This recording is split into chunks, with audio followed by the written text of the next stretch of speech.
Hello, welcome back.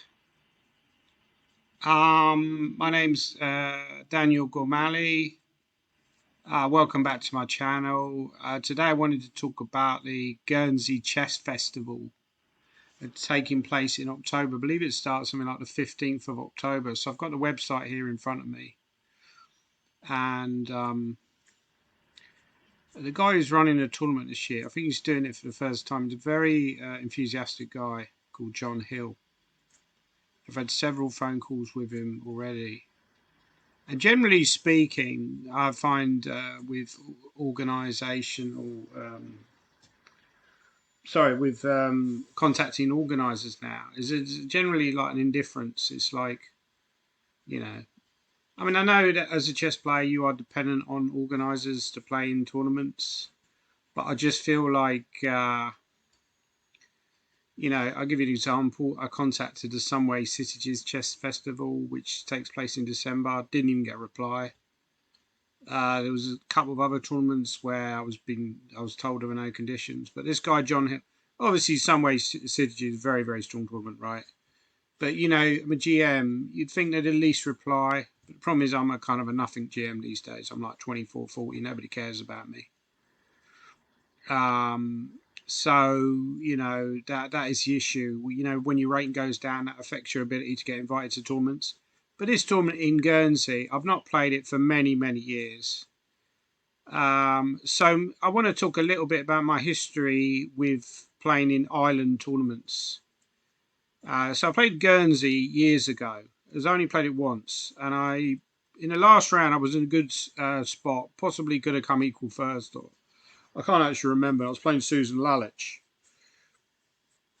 who was formerly married to Keith Arkle. Is now married. So she then went from Keith, and she married Bogdan, and they had a child together, Peter Lalich.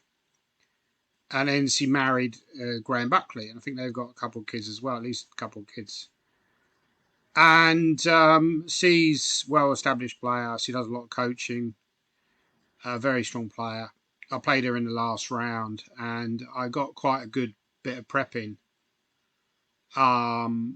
with Black. I might be able to show that game in a minute on Lichess.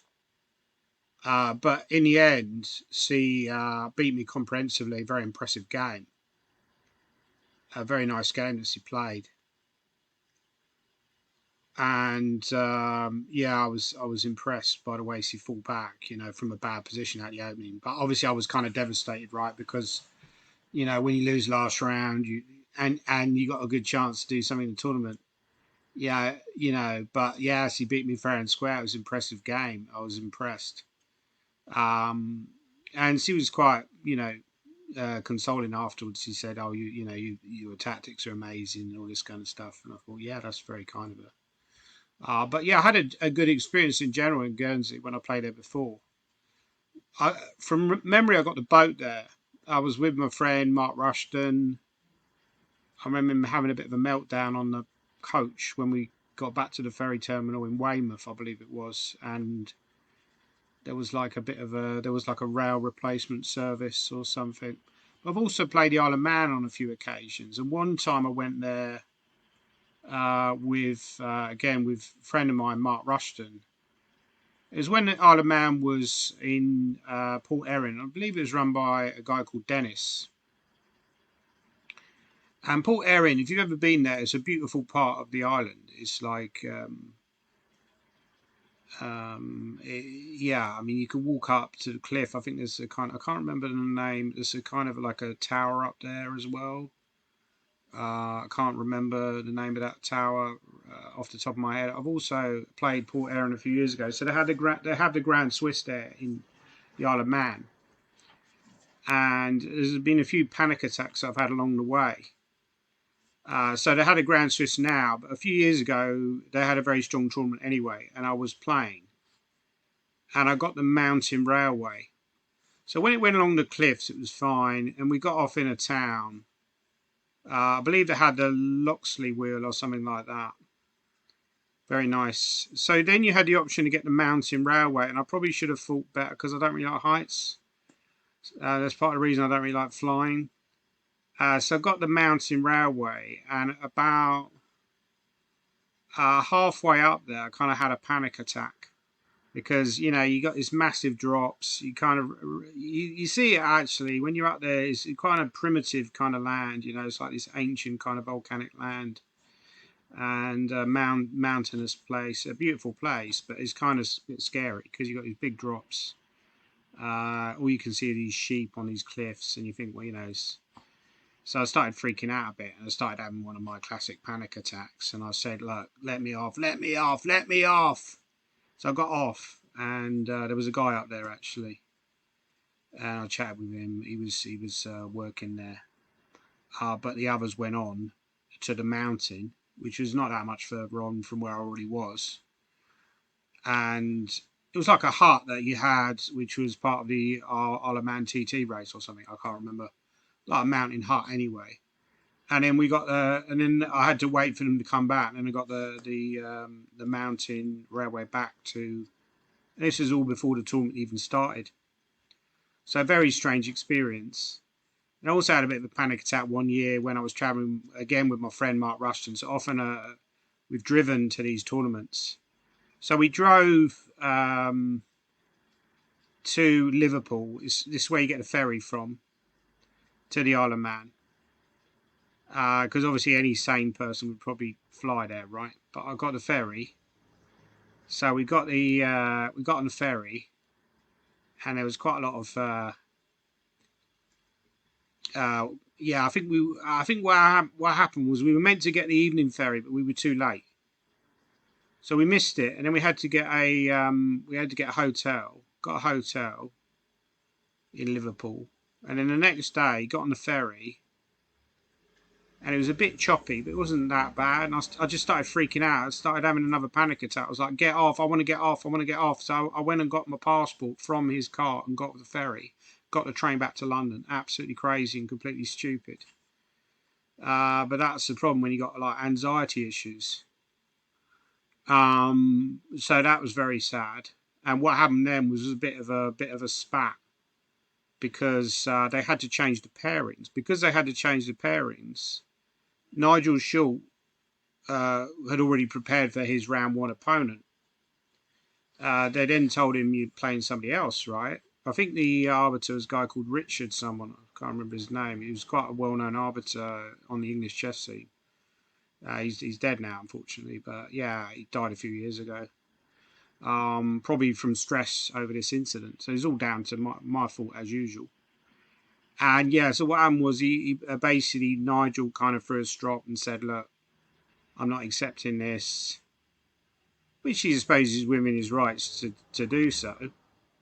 He said, "I'm not accepting this.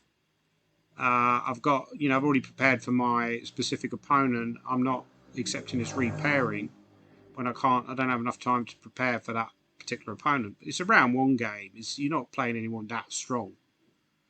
So I feel like maybe he slightly got a bit carried away there. But what happened was he then withdrew from the tournament. And I think he demanded his fee as well. And basically, yeah, which slightly prima donna behaviour, I would say. But yeah, I mean, you're within your rights to do so as a player. I'm not sure if he's played there since, but obviously a very, very strong player. And yeah, one of the stars of the event. Anyway, yeah, so I played the Isle of Man a few times, and they also had a poker tournament there on several occasions.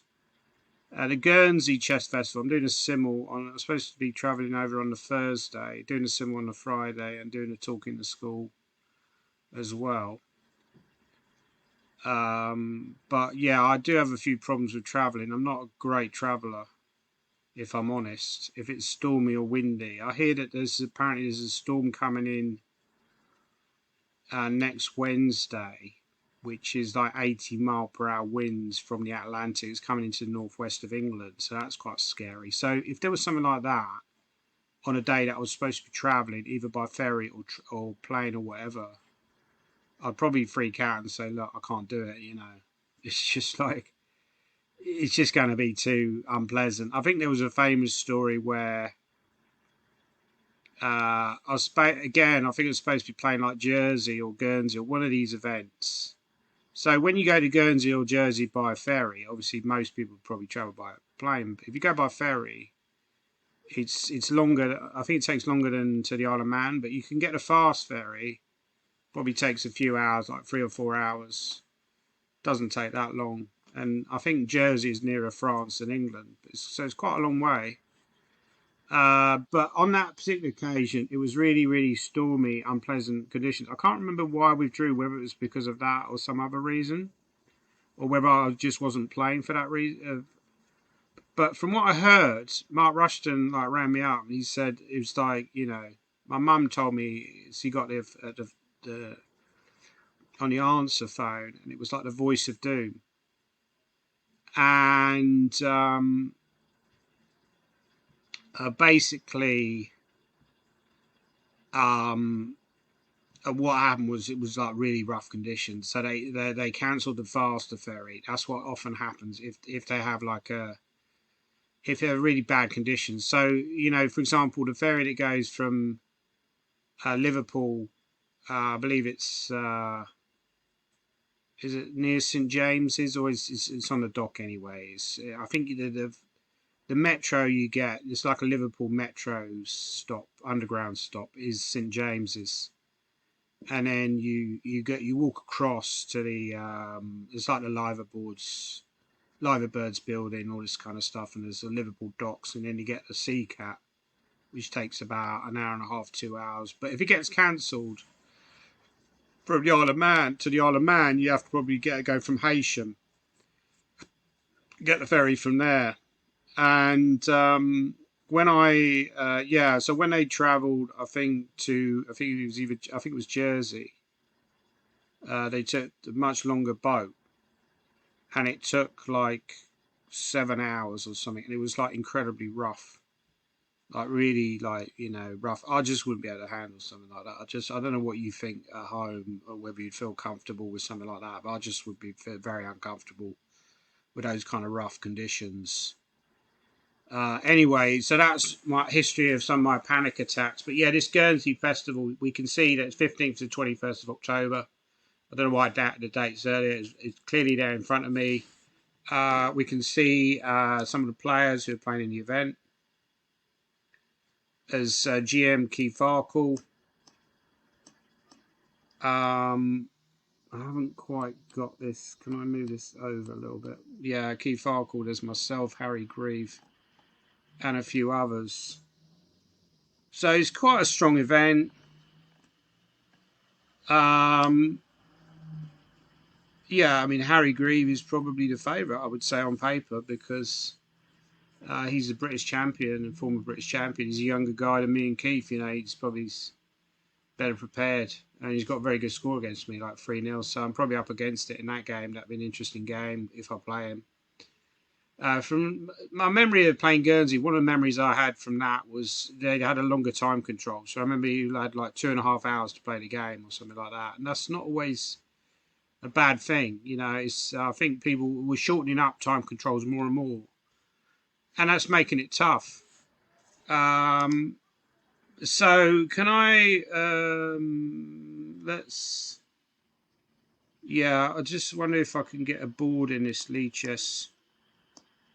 How do I get because this thing's in the way, so I can't. There's Lee Chess Bundesliga. It's in the way, but basically create a game. I could create a game, couldn't I? Standard. Yeah. Okay. Oh no, hang on. This is maybe playing against a computer. And then starting position. Continue from here.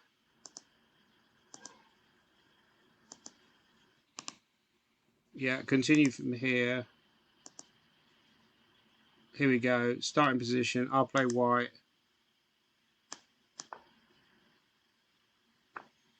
So what I do is I resign the game and show you the game I had against Susan Lalich.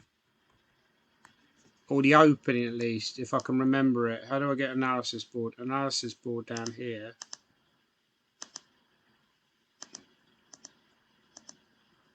Oh, here we go. So this is the game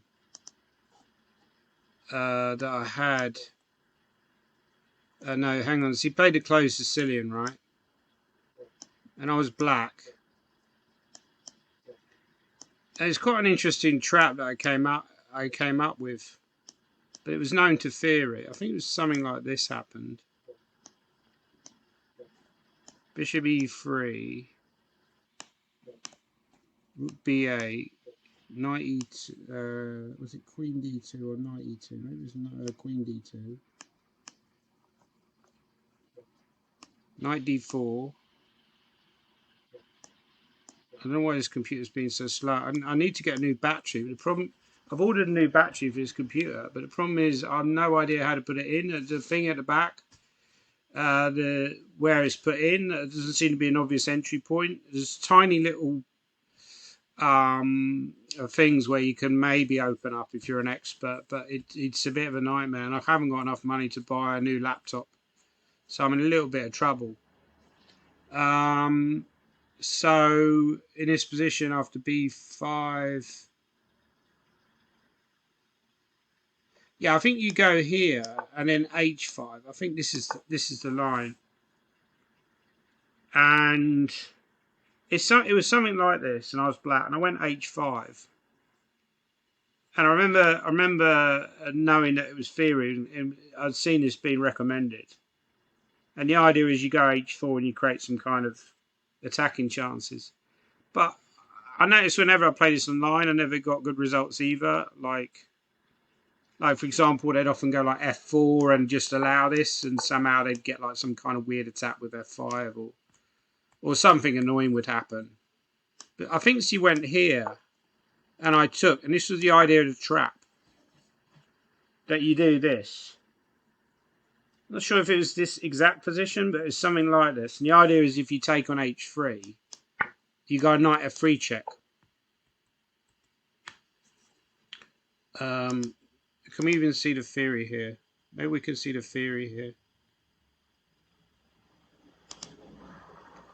Oh no, here we are. Yeah, here's the game. Actually, here's the game. Yeah. So I haven't got the entire screen. I cut the entire screen a little bit.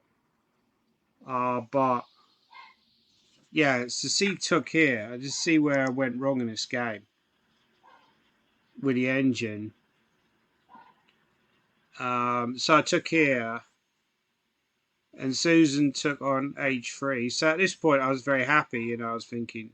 So that's the idea. Yeah, you basically you won a pawn, but temporarily, but white will take, and then force black to give back a pawn.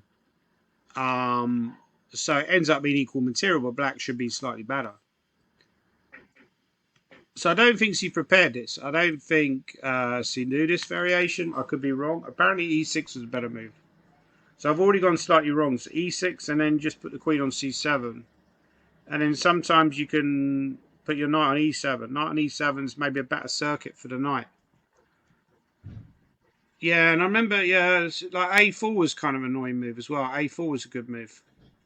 Yeah, and h4 was maybe the correct way here, just to try and like make use. If you got an h5, you should like bishop h6 is a sign that I don't really know what I'm doing. Like it's like, what am I going bishop h6? It's like a terrible move. And she went f4, and yeah, I remember I just collapsed very quickly. Like rook, yeah, already black is doing not that great. Actually, yeah, I should have gone rook b7, e5. And then rook takes is also a bad move. Yeah, h4 was possible. Like h4, and then black is doing well.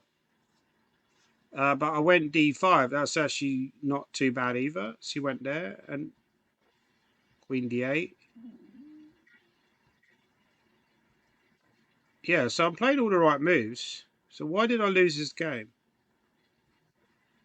Yeah, rook b5 is a weird move. Why not go rook b6? I think I've even saw that in the game. You know, it makes sense to exchange that rook, right? You know, just to get rid of some of her initiative. I think if you exchange a pair of rooks, really you're never going to lose. You know, maybe you won't win the game, but it's just very solid for black.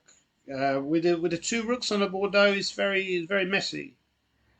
And like rook b5 is kind of like a little bit nervy, right?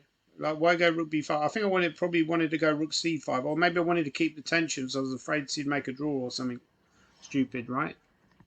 So like here, and then oh, that was a terrible move. Yeah, yeah. Rook b1. That's like a headless chicken move. Yeah, because queen d3 is kind of obvious. You're hitting that. Yeah, I think actually when as soon as I played that, I realised it was a blunder. So I think we talked about this before about this falsifying technique that you look for the weakness in moves.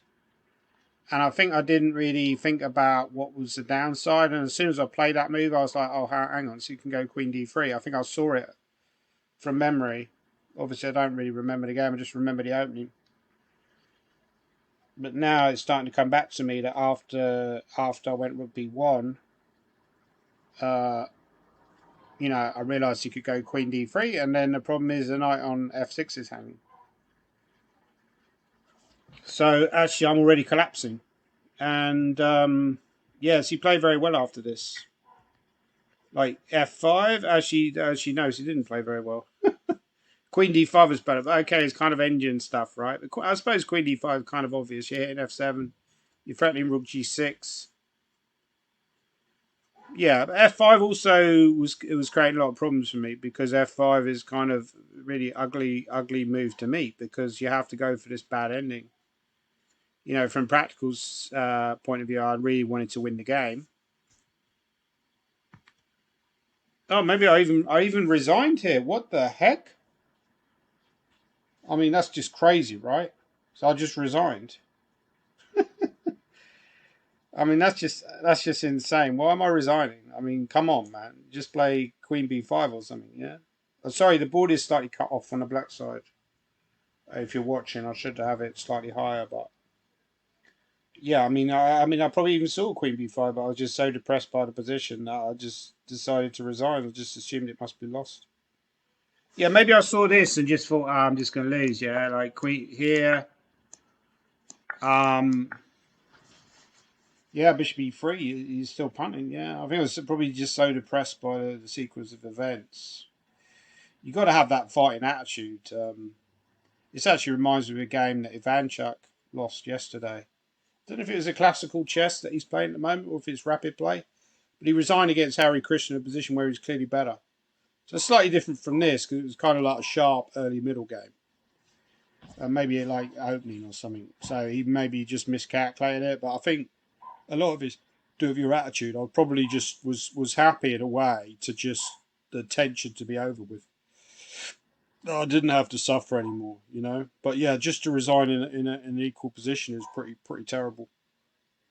Unless we played more moves, but I vaguely remember giving up around about this point. That's pretty poor, really. That's pretty terrible. Yeah. But yeah, that's not the only time I resigned in when I shouldn't have done. It was a game against Simon Williams at Hastings where I lost with black, and I resigned in an equal position. So it was also a game I played. We talk about island chess. I played a tournament in Bermuda years ago, 1998, and in one of the rounds I was playing against Rafael Leitão, who's quite a strong Brazilian player. He's been over 2600, and he was playing for the Americas. I was playing for Europe, and it was like a closed tournament, right? All play all, I think. I played people like Shabalov, but I played Leitão. It was like a King's Indian, sameish variation. I was getting position outplayed, and at some point I just resigned. And he was like so shocked because he was like thinking that I misheard him and thought that he'd offered me a draw or something like that. He was just. I remember him being really shocked and taken aback that I just resigned in that position. But I just felt like I was being outplayed and was going to lose, and I just resigned. But that was slightly different because I was actually probably in big trouble at that point. Um, it was more his reaction was quite amusing, yeah, but it's like, yeah, you got to have a fighting attitude in chess. Anyway, that's the story of Guernsey. Um, Hopefully, I'll have a better story to tell after the 2023 edition. Let's Let Us Pray. I'm looking forward to that, which takes place in October.